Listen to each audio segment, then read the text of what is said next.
Halo,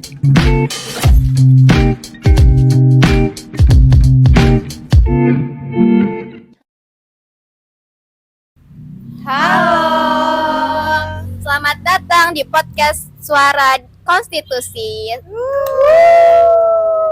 Perkenalkan, nama aku Lailatul Zuhro. Hari ini kita akan membahas pengaruh doktrin konstitusionalisme terhadap struktur kekuasaan di Indonesia.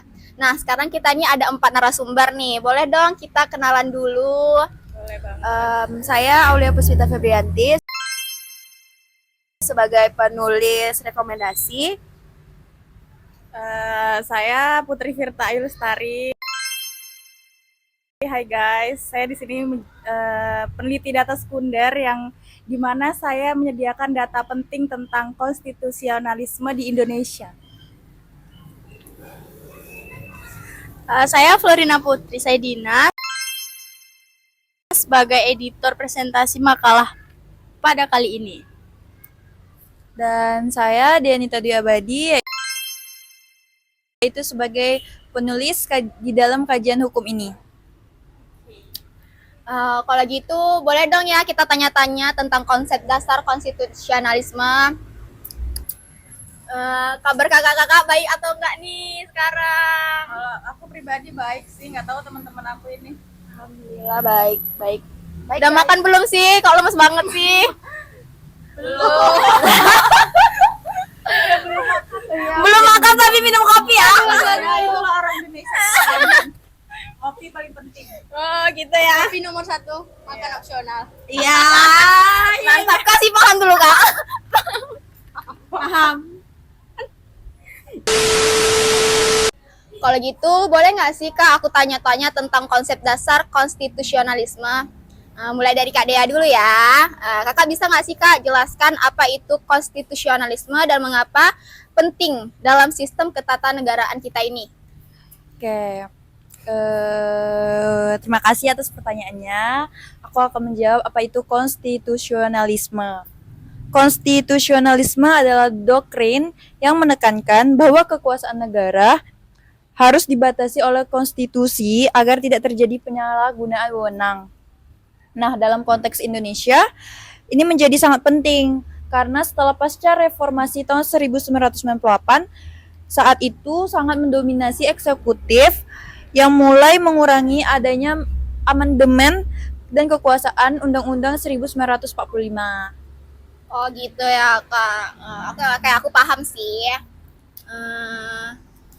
Pertanyaan selanjutnya aku lempar ke Kak Putri nih. Boleh banget.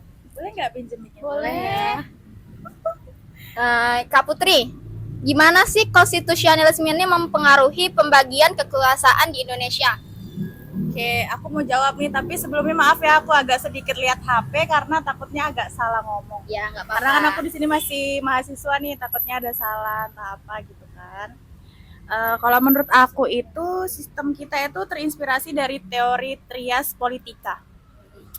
Jadi yang artinya itu kekuasaan eksekutif, legislatif, dan yudikatif itu harus terpisah. Jadi di Indonesia ini presiden itu memegang eksekutif. Kalau DPR dan DPD itu menjalankan legislatif, sementara Mahkamah Agung dan Mahkamah Konstitusi itu memimpin yudikatif. Itu sih yang aku tahu kak. Selebihnya boleh deh di searching. Kalau misalnya gitu. salah kan bisa guys. sih ya, paham lah kita ya. Masih pakai bahasa bayi juga kok ini. Kalau gitu aku mau nanya sama Kak Aulia. Kak Aulia, apa sih dampak positif dari pembagian ini? Di sini aku kasih paham ya. Paham. Kalau menurut aku tuh dengan pembagian ini tuh kita memiliki sistem checks and balances. Yang dimana itu masing-masing cabang saling mengawasi untuk mencegah konsentrasi kekuasaan. Misalnya itu DPR mengawasi kebijakan presiden dan Mahkamah Konstitusi dapat membatalkan undang-undang yang bertentangan dengan Undang-Undang Dasar seperti itu. Oke, udah paham sih Cukup kita ya. paham ya. Cukup paham, cukup dikasih paham kita kali ini ya. Oke, meski terdengar ideal, pasti ada tantangan dalam penerapannya, ya kan? Kak Florina, boleh nggak sih apa tantangan terbesar dalam menjalankan sistem ini di Indonesia? Oke, baik. Masalahnya itu konflik kepentingan antar lembaga, praktik korupsi, dan politisasi lembaga yudikatif. Meski sistem sudah dibenahi, pelaksanaannya seringkali tidak konsisten karena interferensi politik dan lemahnya pengawasan. Oke. Ini aku mau balik bertanya nih sama Kak Aulia sebagai penulis rekomendasi ya Kak ya. Apa sih langkah penting yang perlu diambil agar penerapan Konstitusionalisme. Oke, aku mau bertanya kembali nih sama Kak Aulia sebagai penulis rekomendasi kan ya. Apa langkah penting yang perlu diambil agar penerapan konstitusionalisme lebih efektif?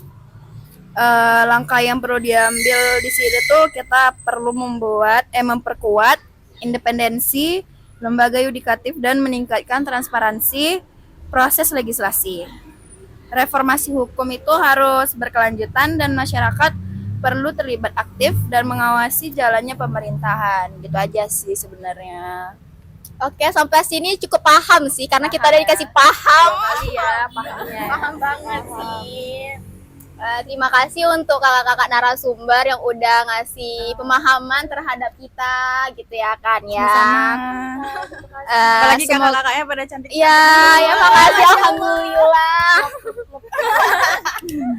Oke, terima kasih atas diskusinya kali ini. Semoga pembahasan ini menambah wawasan kita tentang pentingnya konstitusionalisme dalam menjaga demokrasi. Sampai jumpa di podcast diskusi berikutnya. Bye. Thanks for watching. Thank you. Thank